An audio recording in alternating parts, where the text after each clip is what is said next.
क्या आपने कभी मैथमेटिक्स की बुक में एक्स वाई या जेड जैसे लेटर्स देखे और कभी सोचा है कि जब मैथमेटिक्स नंबर्स का सब्जेक्ट है तो फिर ये लेटर्स क्यों यूज़ किए जाते हैं? अगर आपके माइंड में भी कभी ऐसे क्वेश्चंस आए हैं तो आज का लेक्चर सिर्फ आपके लिए है। अस्सलामुअलैकुम students, welcome back to my channel. अगर आप न्यू हैं तो चैनल को सब्सक्राइब लाजमी करें और बेल आइकन प्रेस कर दें ताकि जब भी मैं वीडियो अपलोड करूं उसका नोटिफिकेशन आप तक पहुंचे।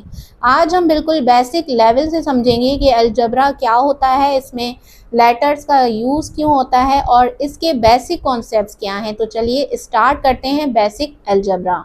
What is algebra? स्टूडेंट्स, सबसे पहले समझते हैं कि अलजबरा क्या होता है। जब हम मैथमेटिक्स करते हैं तो अक्सर हम नंबर्स के साथ कैलकुलेशन करते हैं, लेकिन हर प्रॉब्लम में ऐसा नहीं होता है कि हमें सब वैल्यूज़ पहले से पता हों। कुछ सिचुएशन में हमें किसी वैल्यू को फाइंड करना होता है या कोई वैल्यू चेंज हो सकती है। ऐसी सिचुएशन को सॉल्व करने के लिए हम अलजबरा का यूज़ करते हैं।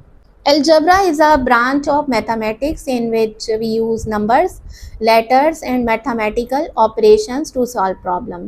Algebra mathematics का वो पार्ट है जहाँ हम numbers के साथ letters और symbols का भी यूज़ करते हैं। ये letters जैसे x, y, z, a और b हो गया, इनको हमने letters को नाम दे दिया है algebra में variables। डिफरेंट वैल्यूज़ को शो करते हैं x, y, z। एग्जाम्पल, अगर हम कहें एक नंबर में 2 ऐड करने से आंसर 5 आता है तो इसको हम अलजबरा में लिखेंगे कैसे? एक नंबर है जो अननोन है, उसमें हम प्लस कर देंगे 2 इक्वल टू हो जाएगा 5 के। यहाँ x एक ऐसा नंबर है जो शो कर रहा है जिसका हमें अभी पता नहीं है, जिसको हम अननोन कर रहे हैं। अलजबरा की मदद से हम इस वैल्यू को फाइंड कर सकते हैं।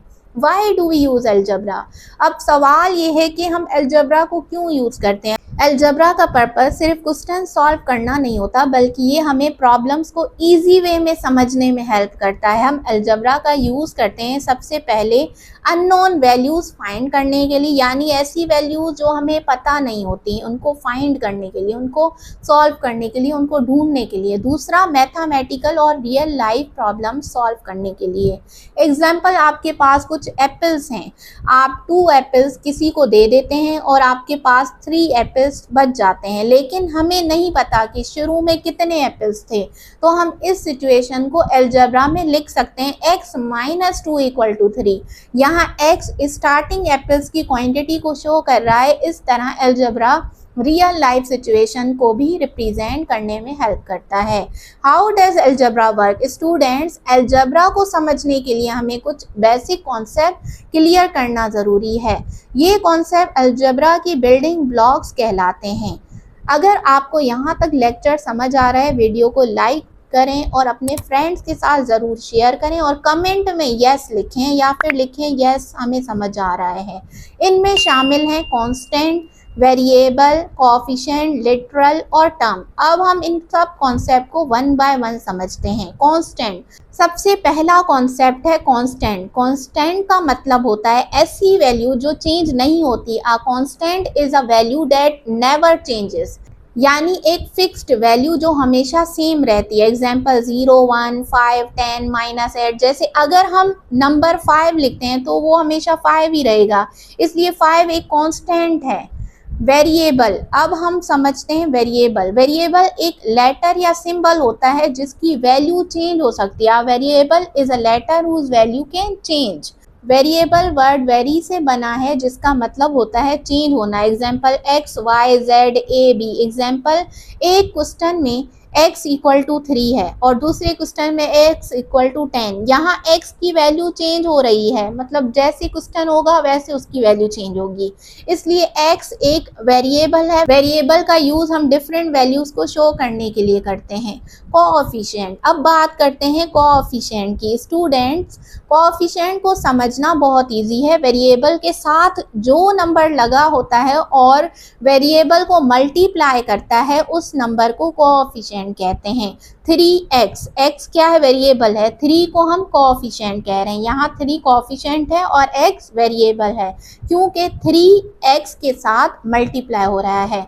एक और एग्जांपल है -5y, यहाँ -5 कोफिशिएंट है और y वेरिएबल है। अगर एक्सप्रेशन हो 2x + 4y तो x का कोफिशिएंट 2 है और y का कोफिशिएंट 4 है क्योंकि x के साथ मल्टीप्लाई हो रहा है 2 और y के साथ 4 मल्टीप्लाई हो रहा है। एक इम्पॉर्टेंट बात, अगर वेरिएबल के साथ कोई नंबर नहीं लिखा होता तो कोफिशिएंट 1 होता है, यानी अकेला सिर्फ वेरिएबल लिखा होगा तो उसके साथ कोफिशिएंट ज़रूर होता है लेकिन लिखते नहीं है। x = 1x यानी कि 1x होगा। लिटरल क्या है, आप समझते हैं। लिटरल एक लेटर या सिंबल होता है जो किसी फॉर्मूला में किसी वैल्यू को शो करता है। A literal represent a mathematical quantity in a formula। Simple words में जब हम फॉर्मूलाज लिखते हैं तो डिफरेंट वैल्यूज को शो करने के लिए लेटर्स यूज करते हैं। इन लेटर्स को लिटरल कहते हैं। एग्जाम्पल, रेक्टेंगल के एरिया का फॉर्मूला क्या है, A = L × W। यहाँ A एरिया को शो करता है, I लेंथ को शो करता है, W विथ को शो करता है। ये सब लिटरल हैं। एक और एग्जांपल, पाई एक मैथमेटिकल सिंबल है जो सर्किल की कैलकुलेशन में यूज होता है। अब लास्ट कॉन्सेप्ट है टर्म एल्जेब्रिक एक्सप्रेशन का एक सिंगल पार्ट होता है। एक्सप्रेशन के अंदर जो अलग अलग पार्ट्स होते हैं उनको टर्म्स कहते हैं। एग्जांपल, 7x एक टर्म है, 5 एक टर्म है, 3xy एक टर्म है। अगर एक्सप्रेशन हो, मैंने जैसे कहा कि बीच में सिंबल हो प्लस माइनस का, तो ये सब अलग किसकी मदद से हो रहे हैं, टर्म सिंबल्स की प्लस माइनस की मदद से हो रहे हैं। 7x + 6 - 5y ये क्या है, 3 टर्म है। तो पहली टर्म है 7x, दूसरी टर्म है 6, तीसरी टर्म है -5y। याद रखें, एडिशन और सब्ट्रैक्शन टर्म को सेपरेट करते हैं यानी अलग करते हैं। तो स्टूडेंट्स, आज हमने अलजेब्रा का इंट्रोडक्शन और बेसिक कॉन्सेप्ट समझे।